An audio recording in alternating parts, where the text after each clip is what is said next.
Hello students, तो चलिए आज हम लोग शुरुआत करते हैं क्लास 10 के एक्सरसाइज 7.2 के क्वेश्चन नंबर 4 का, जो कि है find the ratio in which the line segment joining the points -3, 10 and 6, -8 is divided by -1, 6। तो इस क्वेश्चन में हम लोगों को क्या बोला गया है कि हम लोगों को वो रेशियो फाइंड करके बताना है जिसमें हमारा जो लाइन सेगमेंट है जिसके एंड पॉइंट्स क्या क्या है, तो -3, 10 है और दूसरा वाला 6, -8 है, उसको पॉइंट -1, 6 जो है वो डिवाइड करता है। ठीक है, कौन से रेशियो में करता है ये हम लोगों को फाइंड करके बताना है। तो अभी तक आप लोग सोच रहे हो कि अभी तक तो हमने ऐसा क्वेश्चन सॉल्व किया जिसमें हम लोगों को रेशियो ऑलरेडी गिवन रहता था और हम लोग सिंपली उसको सेक्शन फॉर्मूला में पुट करके आंसर निकाल लेते थे। लेकिन भाई तुम लोग क्लास 10 में हो तो थोड़ा इंटरेस्टिंग क्वेश्चन तो होगा। तो इंटरेस्ट इसमें क्या है, इसमें ट्विस्ट क्या है कि इस बार हम लोगों को रेशियो अननोन है, पॉइंट्स गिवन है, तो इस बार हम लोग क्या करेंगे, पॉइंट्स को पुट करके रेशियो निकाल लेंगे। तो उसके लिए सबसे पहले तो हम लोग नेमिंग कर लेते हैं पॉइंट्स का, फिगर बना लेते हैं, उसके बाद हम लोग सॉल्यूशन करेंगे। तो यहाँ पर हम लोग लिखेंगे let point A B -3, 10, B 6, -8 and PB -1, 6। तो यहां पर हम लोग क्या लिखेंगे, let AB be the line segment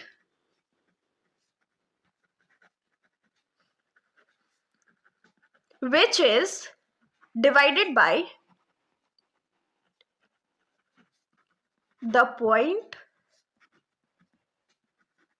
P that is -1, 6। तो हम लोग यहाँ पर क्या अज्यूम करते हैं कि ए बी हमारा लाइन सेगमेंट है और उसको डिवाइड कर रहा है, तो पॉइंट P जिसका कोऑर्डिनेट जो है वो -1, 6 है, तो इसको ड्रॉ कर लेते हैं। ये हमारा पॉइंट ए हो गया जिसके कोऑर्डिनेट्स -3, 10 है, ये हमारा पॉइंट बी हो गया जिसके कोऑर्डिनेट्स 6, -8 है, और पॉइंट P जो है उसका कोऑर्डिनेट क्या है, तो 6 है। तो यहाँ पर आप लोगों को क्लियरली दिख रहा है कि पॉइंट P जो है वो लाइन सेगमेंट AB को डिवाइड कर रहा है। तो अब यहाँ पर हम लोग करेंगे क्या, रेशियो तो हम लोगों को पता नहीं है, तो हम लोग यहाँ पर सिंपली अजम्पशन करेंगे। हम लोग क्या अज्यूम करेंगे कि let the unknown ratio be K:1। हम लोग क्या अज्यूम करते हैं कि हमारा जो अननोन रेशियो है जो हम लोगों को फाइंड करना है वो K:1 है। अगर ये करेक्ट होगा या जब हम लोग इसको सॉल्व करेंगे तो हमारा आंसर जो है वो ऑटोमेटिकली करेक्ट आ जाएगा। तो ये हमारा K हो गया, ये हमारा 1 हो गया, ये हमारा x1 है, ये हमारा y1 है, ये हमारा x का वैल्यू है, ये हमारा y का वैल्यू है, ये हमारा x2 है और ये हमारा y2 का वैल्यू है।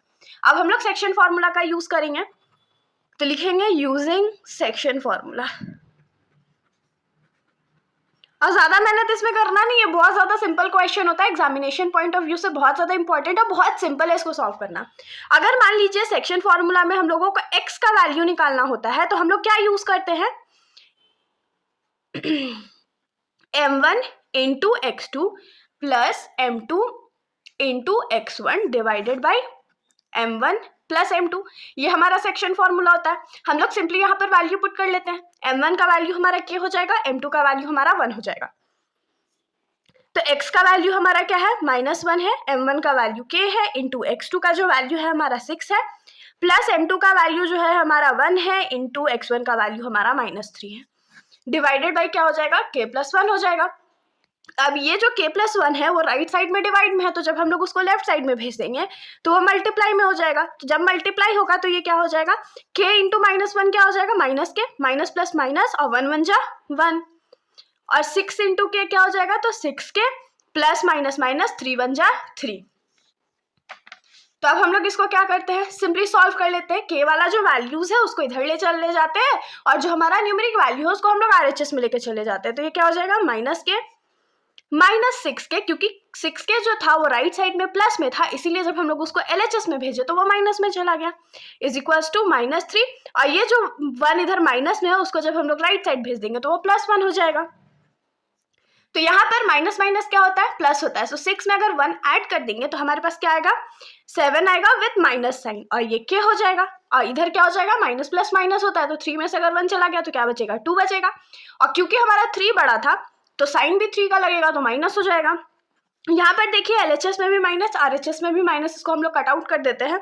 तो यहाँ से हम लोगों को क्या मिला कि 7k जो है वो 2 के बराबर है। अगर सिर्फ k का वैल्यू निकाल ले तो हमारे पास क्या आ जाएगा 2/7। 2/7 क्यों? क्योंकि 7 जो था वो LHS में मल्टीप्लाई में था, तो जब हम लोग उसको RHS में लेके आए तो वो डिवाइड में हो गया। तो यहाँ पर से हम लोग क्या लिखेंगे, देयरफॉर द रिक्वायर्ड रेशियो